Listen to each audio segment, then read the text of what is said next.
നമസ്തേ. നാളെ കർക്കിടകം 1.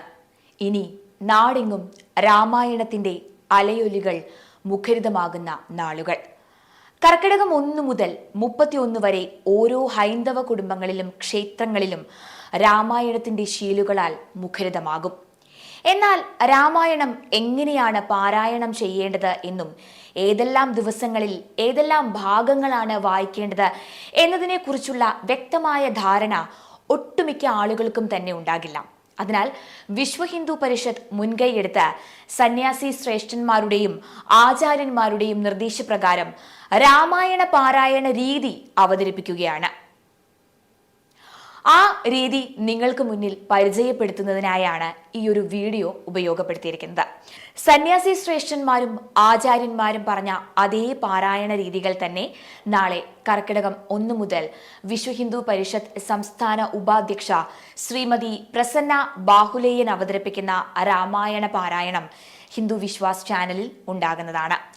രാമായണം എങ്ങനെയാണ് പാരായണം ചെയ്യേണ്ടത് എന്നും ഏതെല്ലാം ദിനങ്ങളിൽ ഏതെല്ലാം ഭാഗങ്ങളാണ് വായിക്കേണ്ടതെന്നും ഓരോ ഭാഗങ്ങളുടെയും സംക്ഷിപ്തവും ഫലശ്രുതിയും അടങ്ങിയ വീഡിയോ നിങ്ങൾക്ക് ഉപകാരപ്രദമാകും എന്ന് വിശ്വസിക്കുന്നു. ഓരോ ദിനവും രാമായണ പാരായണം ആരംഭിക്കുന്നതിന് മുൻപായി ഉപഹാര ശ്ലോകങ്ങളും അതുപോലെ തന്നെ വന്ദന ശ്ലോകങ്ങളും ചൊല്ലേണ്ടതായിട്ടുണ്ട്. അത് നമുക്ക് ആദ്യം നോക്കാം. കായേന വാചാ മനസേന്ദ്രിയൈർവാ ബുദ്ധ്യാത്മനാ വാ പ്രകൃതിസ്വഭാവാത് കരോമി യദ്യ സകലം പരസ്മൈ നാരായണായേതി സമർപ്പയാമി. ഓം പൂർണ്ണമദ പൂർണ്ണമിദം പൂർണ്ണാത് പൂർണ്ണമുദച്യതേ പൂർണ്ണസ്യ പൂർണ്ണമാദായ പൂർണ്ണമേവാവശിഷ്യതേ. ഓം ശാന്തി ശാന്തി ശാന്തി. ഗജാനനം ഭൂതഗണാതിസേവിതം കപിത്തജംബോഫലസാരഭക്ഷിതം ഉമാസുതം ശോകവിനാശകാരണം നമാമി വിഘ്നേശ്വരപാദപങ്കജം. സദാശിവസമാരംഭാം ശങ്കരാചാര്യമധ്യമാം അസ്മദാചാര്യപര്യന്താം വന്ദേ ഗുരുപരമ്പരാം. സരസ്വതീ നമസ്തുഭ്യം വരദേ കാമരൂപിണി വിദ്യാരംഭം കരിഷ്യാമി സിദ്ധിർഭവതു മേ സദാ. ശാന്താകാരം ഭുജഗശയനം പത്മനാഭം സുരേശം വിശ്വാധാരം ഗഗനസദൃശ്യം മേഘവർണം ശുഭാംഗം ലക്ഷ്മീകാന്തം കമലനയനം യോഗിവർധ്യാനഗമ്യം വന്ദേ വിഷ്ണും ഭവഭയകരം സർവലോകൈകനാഥം. കൂജന്തം രാമ രാമേതി മധുരം മധുരാക്ഷരം ആരുഹ്യ കവിതാശാഖാം വന്ദേ വാൽമീകി കോകിലം.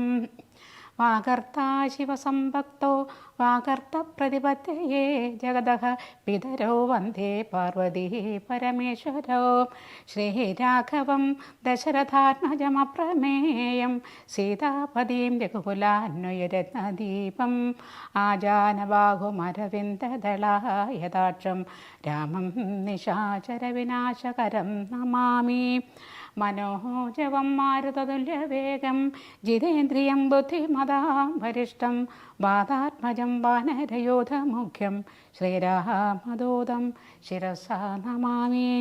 സാനന്ദരൂപം സകലപ്രബോധം ആനന്ദദാനാമൃതപാരിജാതം മാനുഷ്യപത്നീശ്വരവിസ്വരൂപം പ്രണോമോ തുഞ്ചത്തെഴുമാര്യപാദം.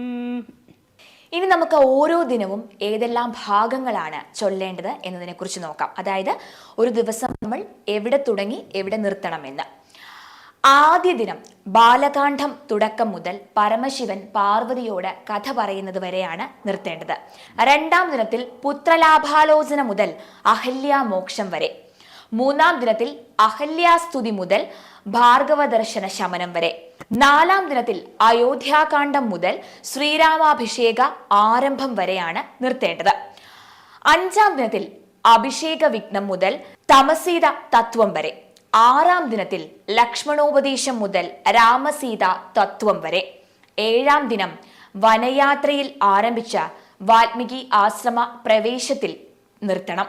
എട്ടാം ദിനത്തിൽ വാൽമീകിയുടെ ആത്മകഥയിൽ ആരംഭിച്ച ഭരതന്റെ വിലാപത്തിൽ അവസാനിപ്പിക്കണം. ഒൻപതാം ദിനത്തിൽ സംസ്കാര കർമ്മത്തിൽ തുടങ്ങി അത്രി ആശ്രമ പ്രവേശനത്തിൽ അവസാനിപ്പിക്കുക. 10-ാം ദിനത്തിൽ ആരണ്യകാന്ഡം തുടങ്ങി അഗസ്ത്യ സന്ദർശനത്തിൽ അവസാനിപ്പിക്കുക. 11-ാം ദിനത്തിൽ അഗസ്ത്യ സ്തുതി മുതൽ ശൂർപ്പണഖാഗമനം വരെ അവസാനിപ്പിക്കുക. 12-ാം ദിനത്തിൽ ഖരവധം മുതൽ വാരവ നിഗ്രഹത്തിൽ അവസാനിപ്പിക്കുക. 13-ാം ദിനത്തിൽ സീതാപഹരണം മുതൽ കബന്ധ സ്തുതി വരെ എത്തി നിർത്തുക. 14-ാം ദിനത്തിൽ ശബരിയാശ്രമ പ്രവേശം മുതൽ ബാലി സുഗ്രീവ കലഹത്തിൽ അവസാനിപ്പിക്കുക. 15-ാം ദിനത്തിൽ ബാലി സുഗ്രീവ യുദ്ധത്തിൽ ആരംഭിച്ച് സുഗ്രീവ രാജ്യാഭിഷേകത്തിൽ അവസാനിപ്പിക്കുക. 16-ാം ദിനത്തിൽ ക്രിയാമാർഗ ഉപദേശത്തിൽ തുടങ്ങി സീതാന്വേഷണ ഉദ്യോഗത്തിൽ അവസാനിപ്പിക്കുക.